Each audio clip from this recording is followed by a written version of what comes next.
As you probably know, in most work environments, whether you're in sports or whether you're in your adult job or you're in your part-time job, mentoring is very important. We're going to talk a little bit about mentoring and how selective mentoring can be detrimental to your overall team efforts. Mentoring is very important in a work environment. It's very important in a team culture. It's very important even in an individual sport where you may have more experienced people, more knowledgeable people that can help others on the team to elevate their own play, elevate their own work production to become better employees. And when we look at mentoring and who we choose to mentor, it speaks volumes about the culture that you have in your workplace, within your team.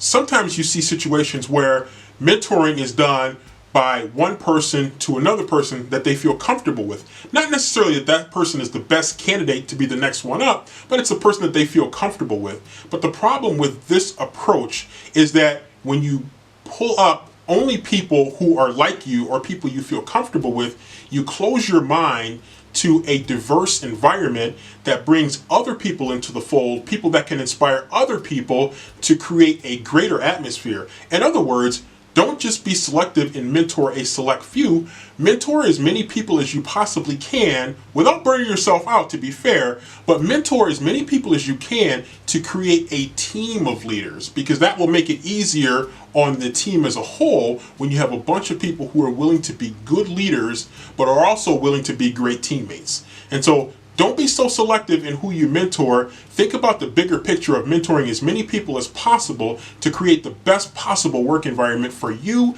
and for the people that are underneath you that are going to lift you up. And if you lift up and you pull up, then everybody becomes that much better, that much greater.